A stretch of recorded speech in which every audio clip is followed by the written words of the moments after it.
and welcome back to Surrendered. I am so happy that we are together again. My name is Kimani. Thank you so much for keeping it right here. I appreciate you. I appreciate the fact that you take your time, that you watch these videos, and I keep on praying that everything that I say, you won't miss something that is an encouragement to you or your family, or a friend who might be looking for something that I'm talking about. If you're new here, this is Surrendered. Surrendered is a journey that the Lord gave me to start with people because of the relationships that we have. God cares about us and our relationships. I totally believe that life is about relationships, whether we are at home, we are parenting, we are working, whatever we are doing, anything that you're doing, even right now as you watch, you're relating with me.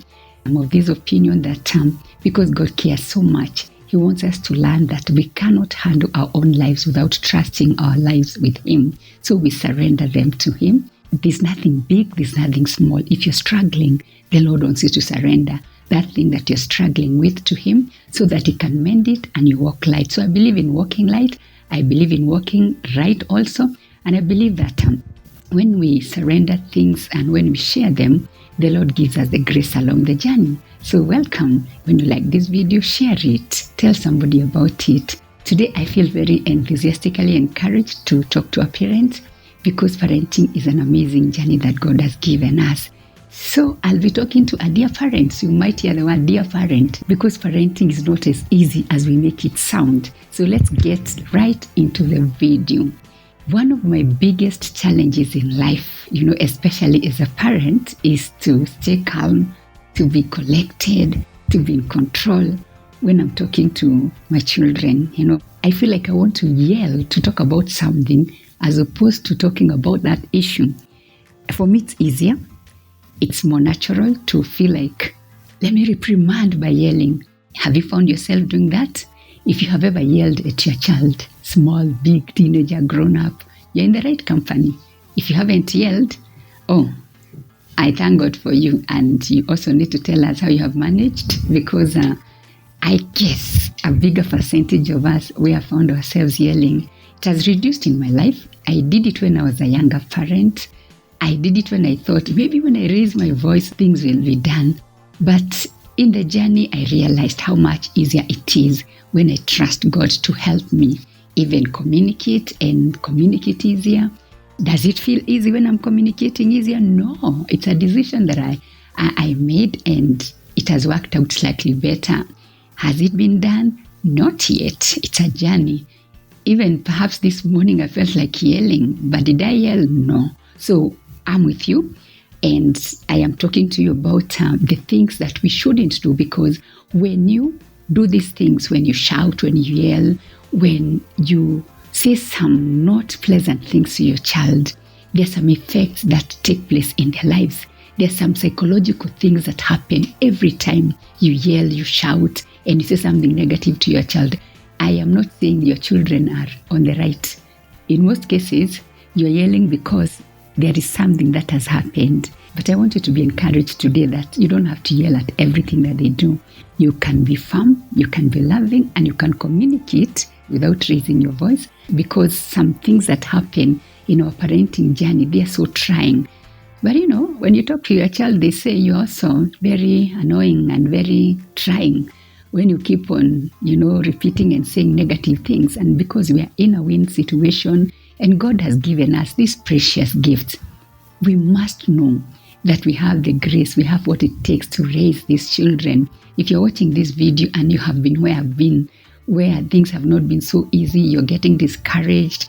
It could even be you're getting discouraged because of a toddler who is very disrespectful, or a teenager who has become a headache, or even a young adult, whoever, whichever journey, whichever season you're in your journey. I am here to encourage you, and I pray that the Lord will teach you one or two things even through this video. One of the encouraging verses that I draw from every day in the Bible is when God says that I train up a child when they're young in the way they ought to. And then He gives me, like the promise, when they are older, they will not depart. I just want to say, things do not always look like that. Sometimes you're looking at this lovely child and you're thinking, I don't see that. I see like a departure is coming. I had so much hope when they were young, and now that they're growing up, I see hopes being dashed. The word of God is true. Keep looking at God. Keep praying with that word of promise. Keep reading the word of God. The word of God will encourage you on how to raise your children. So now that I'm talking about my own challenges and your own challenges about the things that you shouldn't do to your child, I want to talk about the few things that I think you should never say to your child. Even when you're angry, even when your anger is up to here, don't say these things, because psychologically, your child will hear them. They'll get affected. And one thing is a fact for sure. Your child, your son, your daughter believes you more than they believe anybody else. Don't be cheated. When they come home, they look like they believe their friends. They look like they believe their age mates, but they believe the words that you say linger more in their minds than the words their friends say. So it matters a lot. And whichever season you're in, God cares. But what are these things that I want to talk to you about? The one thing that is most psychologically damaging to your son, to your daughter, to your child is, I don't know whether I've ever said it. It's possible I did. The one thing I do not want you to say to your child is, you always, you never. That is so disheartening. When especially you put the word you in front of never and always, you are suggesting to your child they are incapable. They have never done anything right. And really, always is not true. And never is really a misrepresentation of what you totally believe. We say that when we are angry, like maybe you have repeatedly told someone in your house, kindly remember to pick after yourself, pick plates, or don't leave dishes in the sink, or keep your clothes. I don't know. What do you tell your children? Brush your shoes. Don't bang doors.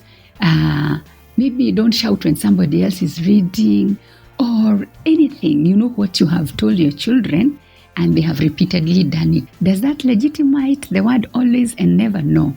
We do it when we are emotionally down. In fact, I realized when you're yelling is a defense mechanism. You yell because you feel like there is a perceived danger. And in this case, the danger is your child. If like this person is posing a lot of hazard to me, and every time they do this, my temperature goes up. So your brain has trained itself to respond to some negative actions by telling your child, you never do it. If you think they always never do it, why do you expect them to do it?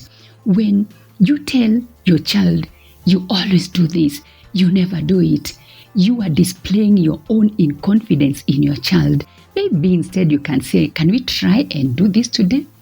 Let's keep our clothes today. Let's not leave these doors open, dust is coming in. Don't tell your child you never do this. Use present continuous tense. They have never done it. There is no chance they will ever do it. So you kill their hopes of ever doing something right. Instead, you can say, try and do this. Let's do this. Put yourself in their place and work together. By the way, when you don't tell them you never, they see their own weakness and they realize how loving you can be. When you tell them, try and do this, don't forget this. Some parents also believe instead of telling your child, don't forget, they tell their children, remember. Yeah, remember is better instead of using the negative. What is the other thing that you shouldn't tell your child? It's kind of a list. There are so many things that we have said to our children, and maybe at this point you can try and remember, what word have you ever said to your child and it made them feel so low, and you wouldn't want another parent to tell their child? You can comment right here. You can share. You can tell another parent, don't say this and this to your child, because you said it and somehow by the grace of God, you're still here and your child is still okay. But the effects of our words matter a lot. So it's a whole list. Today I've written them on my notebook. I have a notebook called I Am Surrendered. Sometimes I put my surrendered thoughts here. So we said number one is never say to your child, you never or you always do this. What's the point number two? Now, why did you do this? Have you ever said that to your child? That is like a confirmation.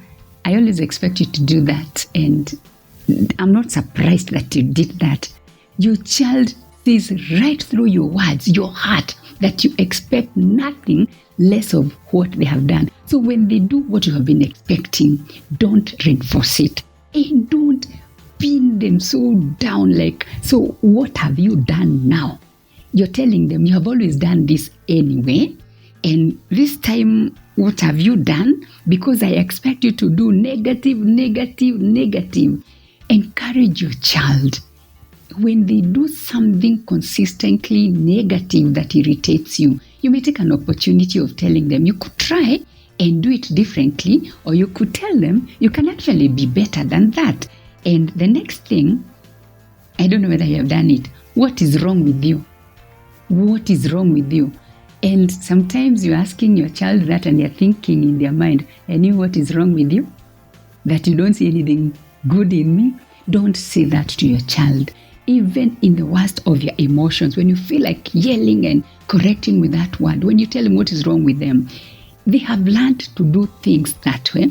They expect you to be a source of encouragement. You'll be surprised how kind words reverse the effects of, consequences from your child. You'll be surprised that when you trust God to help you not to remove words which are damaging, words have power.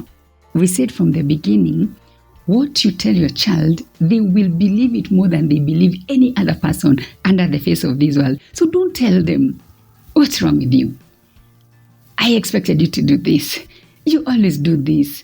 Try and help them grow out of that problem. I am glad we have hope in God. We are encouraged because our parenting journeys, they are surrendered and they are going to be assisted so much by the Lord, even as we continue to surrender them. I want to appreciate you for being here once again. Let's continue sharing these videos. Let's continue to believe that we're going to be the best parents ever that God created us to be. And don't forget to comment. Don't forget to share. Don't forget to tell me your thoughts. Have you blundered with your tongue? How has the journey been? Also tell another parent the things that they shouldn't do. At least one thing. Say it right here so that another parent can benefit. Just keep on remembering that God is for you, God is for your relationships, and we must surrender them to Him, and they will work out. All must be surrendered to God. Thank you so much. Bye-bye.